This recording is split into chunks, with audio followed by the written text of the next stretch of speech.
for class 12th based on CBSE syllabus with reference to NCERT book.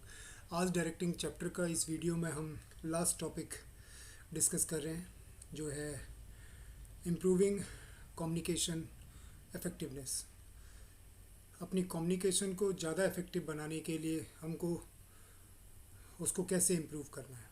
How can you improve the effectiveness of your communication. आपका communication ज़्यादा effective हो, the way you are communicating. Communication के पीछे जो motive है, जो content है, जो रीज़न है, that has to be fulfilled 100%। कैसे हो सकता है, हम उसमें क्या इम्प्रूवमेंट ला सकते हैं, किस तरीके से हम अपने कम्युनिकेशन को एग्जैक्टली वैसे ही पहुंचा सकते हैं जैसे हम चाहते हैं, ताकि हम अपनी प्रोडक्टिविटी को इंक्रीज़ कर सकें। Again the same words, effectively and efficiently results आ सके और कंपनी के गोल्स को, कंपनी के ऑब्जेक्टिव्स को आसानी से हम हासिल कर सकें। तो हम अपने कम्युनिकेशन को कैसे इफेक्टिव बनाते हैं, उसके लिए clarify the idea before communication. जो भी आदमी कम्युनिकेट कर रहा है, जो भी सोर्स है, जो भी सेंडर है, सबसे पहले उसे खुद पता होना चाहिए कि वो क्या कम्युनिकेट करने जा रहा है।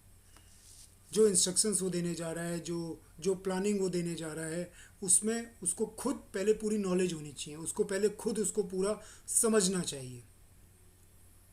जब वो उस चीज़ को पूरा खुद समझेगा, खुद उस चीज़ की नॉलेज उसको पूरी होगी, इन डेप्थ नॉलेज होगी उस चीज़ में, उस सब्जेक्ट में, उस पॉइंट में, उस इशू पे उसको पूरा का पूरा एक्सपर्टाइज होगा, एक्सपीरियंस होगा, तभी वो इन चीज़ों को as per group, as per the receiver उसको ईजी भाषा में, कन्वीनियंट भाषा में नीचे कम्युनिकेट कर पाएगा। तो सबसे पहले जो सेंडर है उसको ही अपने कम्युनिकेशन पर पूरा का पूरा कंट्रोल होना चाहिए, पूरा का पूरा उसको समझ में आना चाहिए, उसके रिगार्डिंग में उसको फुल नॉलेज होनी चाहिए, तभी वो एक प्रॉपरली तरीके से कम्युनिकेट कर पाता है।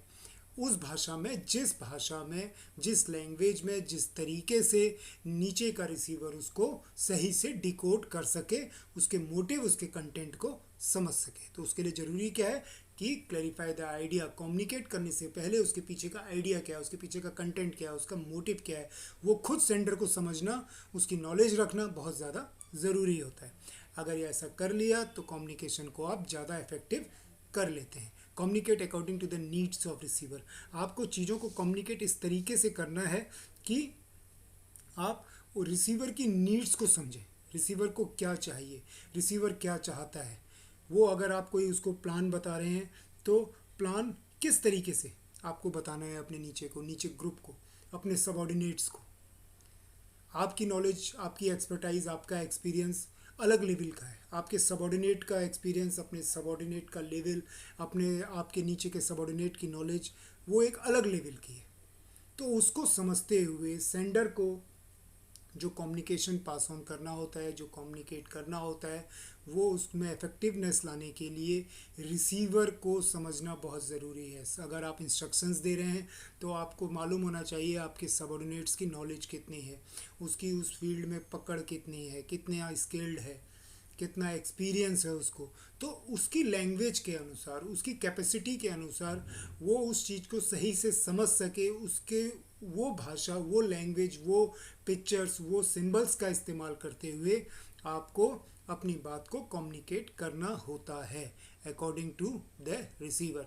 यही अगर अपवर्ड फ्लो है, अपवर्ड फ्लो का मतलब आप फीडबैक दे रहे हैं, आप नीचे के लेवल पे हैं, ऊपर वाले हायरार्की में अगर आपको आप मैनेजर हैं, आपको जनरल मैनेजर तक कोई बात पहुंचानी है तो उस तरीके से पहुंचानी है जिस लैंग्वेज, जिस भाषा को वो कन्वीनियंटली, आसानी से समझ सके, राइट। वो चाहे डाउनवर्ड फ्लो हो, चाहे अपवर्ड फ्लो हो, कम्युनिकेशन इस तरीके का होना चाहिए। सेंडर को इस तरीके से इनकोड करना चाहिए उस मैसेज को कि रिसीवर उस चीज़ को सही से डिकोड कर सके, उसी की भाषा में, उसी की लैंग्वेज में, जो भाषा उसको समझ में आती है, जो उसका लेवल है, जो उसका एक्सपीरियंस है, उसके अकॉर्डिंग कम्युनिकेट करना चाहिए। तभी हमारा कम्युनिकेशन एक इफेक्टिव वे में काम करता है। Consult others before communicating. अपने कम्युनिकेशन को लागू करने से पहले, अपनी चीज़ों को कम्युनिकेट करने से पहले, प्लानिंग को कम्युनिकेट करने से पहले सबऑर्डिनेट से अगर एक बार आप बात कर लें, सबऑर्डिनेट को अपने फेवर में ले लें, सबऑर्डिनेट को उस काम का थोड़ा सा एक आइडिया दे दें, एक ओवरव्यू दे दें तो चीज़ों को कम्युनिकेट करना बहुत आसान हो जाता है।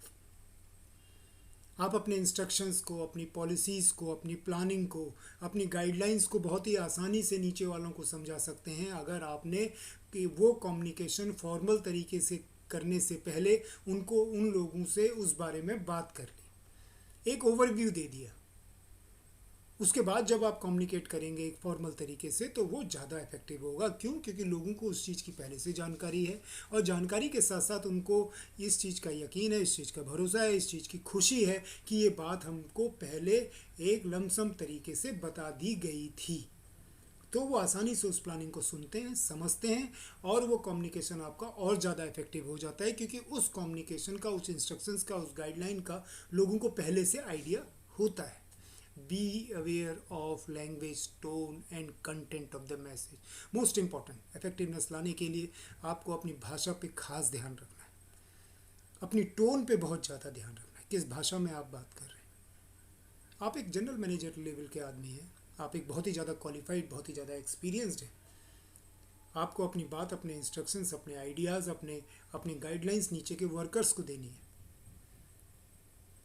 आप इंग्लिश में बोल रहे हैं, यस, आपकी इंग्लिश बहुत अच्छी है, आपका कमांड इंग्लिश लैंग्वेज में बहुत अच्छा है, लेकिन आपको ये देखना है कि जो रिसीवर है, जो उसको इनकोड करने जा रहा है, क्या उसके अंदर ये कैपेसिटी है, ये कैपेबिलिटी है, इतनी उसकी नॉलेज है, उसकी इंग्लिश में भी क्या उतनी अच्छी पकड़ है कि वो आपके इंस्ट्रक्शंस, आपकी गाइडलाइन, आपके व्यूज़ को उसी ढंग से समझ सकता है, सुन सकता है, जिस मोटिव, जिस कंटेंट के साथ आप वो मैसेज कम्युनिकेट कर रहे हैं।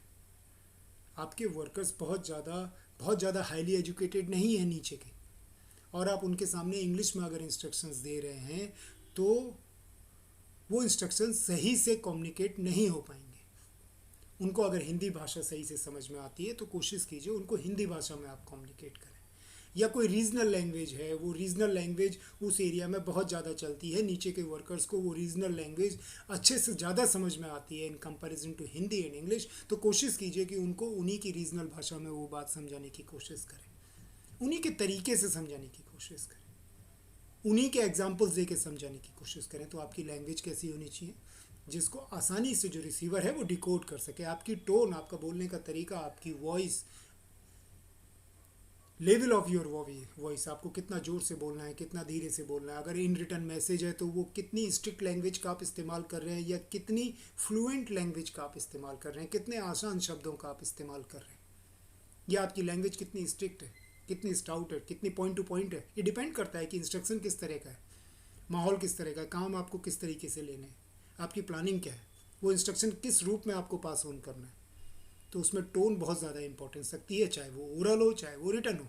And content of the message, message का कंटेंट क्या है, उसका मोटिव सामने वाले को सही से समझ में आए तो उसमें एक्यूरेट मैसेज के अकॉर्डिंग, कंटेंट के अकॉर्डिंग पिक्चर, सिंबल्स और लैंग्वेज का इस्तेमाल, शब्दों का इस्तेमाल उसी के अकॉर्डिंग होना चाहिए, ताकि रिसीवर उसको उसी मोटिव से समझ सके जिस मोटिव से सेंडर ने उसको डिकोड किया, इनकोड किया है। रिसीवर उसको उसी तरीके से डिकोड कर सके जिस तरीके से, जो सोच के सेंडर ने वो भेजी थी, राइट।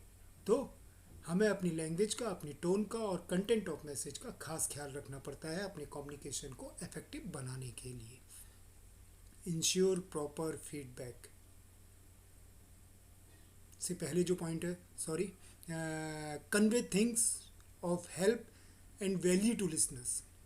आप चीज़ों को इस तरीके से कन्वे कीजिए, आप चीज़ों को इस तरीके से बताइए ताकि उससे जो आपके सबऑर्डिनेट्स हैं, आपके नीचे वाले लोग हैं जिनको आप ये मैसेज दे रहे हैं, जिनको इंस्ट्रक्शंस दे रहे हैं, जिनको आप प्लानिंग बता रहे हैं, गाइडलाइंस बता रहे हैं, उससे वो सेटिस्फाई हो सके, उससे उनको लगे कि हाँ ये मेरे इंटरेस्ट की चीज़ है, इससे मेरी नीड्स, मेरी ज़रूरतें पूरी होती हैं। इस तरीके से उसको मतलब वैल्यू दीजिए।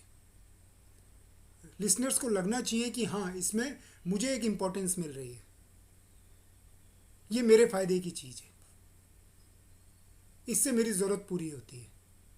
आपको मैसेज को इस तरीके से, इंस्ट्रक्शंस को इस तरीके से, प्लानिंग को इस तरीके से कम्युनिकेट करना है जो दूसरों को मदद करे और सुनने वाले को, रिसीवर को एक इम्पोर्टेंस महसूस कराए, एक वैल्यू महसूस कराए।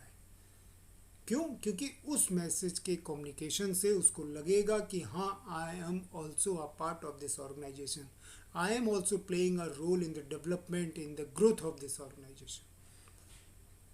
इंश्योर प्रॉपर फीडबैक, ये बहुत ज़्यादा ज़रूरी है। आपको फीडबैक लेना, आपने जो चीज़ कम्युनिकेट की है, जो चीज़ आपने बोली है, जो इंस्ट्रक्शंस दिए, उसका एक प्रॉपर फीडबैक आना बहुत ज़्यादा ज़रूरी है। तभी आपको पता चलेगा कि आपके कम्युनिकेशन में क्या कमी रहेगी, वहाँ पे क्या एडजस्टमेंट की ज़रूरत है, वहाँ पे क्या चेंजेस लाने की ज़रूरत है। जब आपको फीडबैक मिलेगा तभी आपको पता चलेगा ना, जो आपने प्लान सामने दिया, जो प्लानिंग आपने दी, जो इंस्ट्रक्शंस आपने दिए, जो गाइडलाइंस आपने दी, वो प्रॉपरली काम कर रहे हैं नहीं कर रहे हैं। जो गोल, जो जिस ऑब्जेक्टिव को लेकर, जिस जिस मकसद को लेकर आपने वो प्लानिंग दी थी, वो इंस्ट्रक्शंस दिए थे, वो फुलफिल हो रहे हैं नहीं हो रहे हैं, रिजल्ट ओरिएंटेड है या नहीं, अगर उसका प्रॉपर फीडबैक आपको नहीं मिलता। प्रॉपर फीडबैक मिलेगा तो अगर आपको अपने इंस्ट्रक्शंस में फिर कुछ एडजस्टमेंट या कुछ चेंजेस लाने हैं according to situation, according to condition, according to the environment, तो आप उस चीज़ को फिर एडजस्ट करके, चेंज करके दोबारा कम्युनिकेट कर सकते हैं।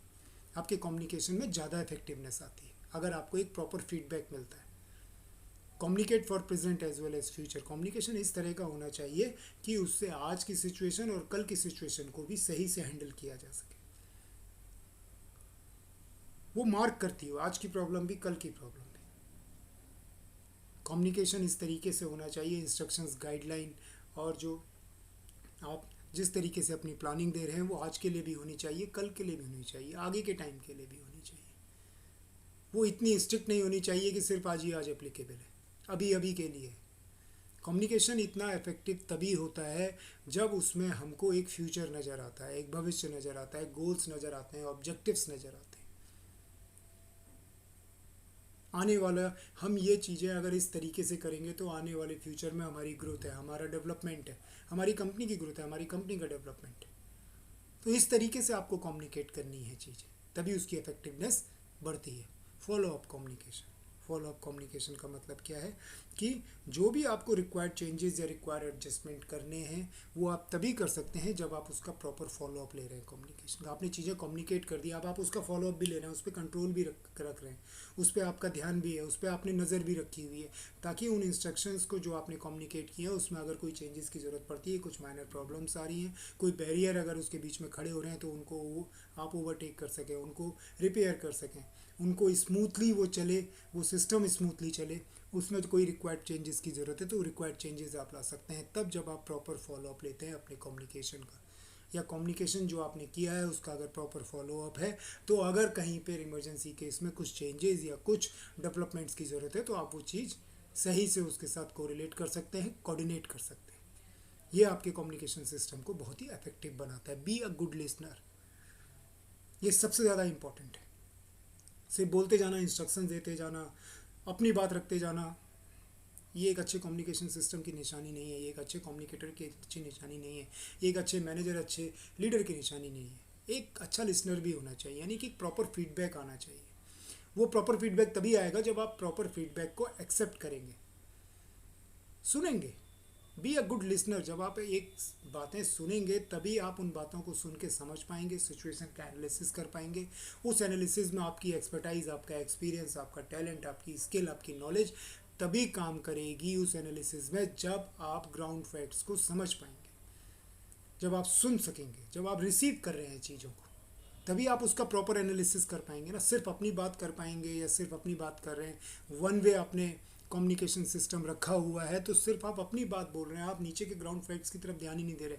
आप प्रैक्टिकली जो प्रॉपर फीडबैक है वो आपने नीचे से लिया ही नहीं, तो आपकी प्लानिंग एक परफेक्ट प्लानिंग कैसे हो सकती है? मार्केट की रियल सिचुएशन क्या है वो आपको एक सेल्स पर्सन ही बता सकता है।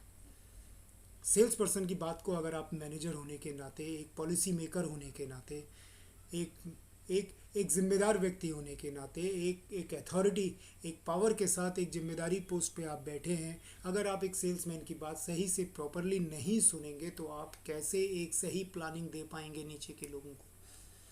जब आप सुनेंगे तभी आप एक अच्छी प्लान कर पाएंगे ना।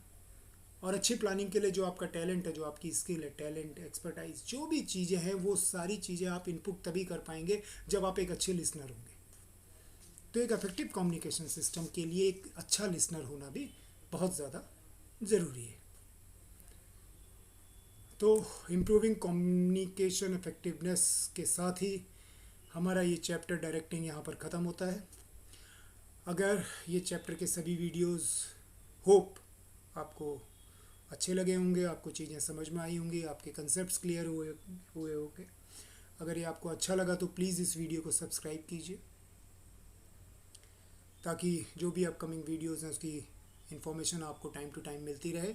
लाइक कीजिए, शेयर कीजिए, ताकि ये चीज़ें ज़्यादा से ज़्यादा लोगों तक पहुंच सके। आपका फीडबैक हमारे लिए बहुत इंपॉर्टेंट है। Keep writing to us. Have a nice time. Bye.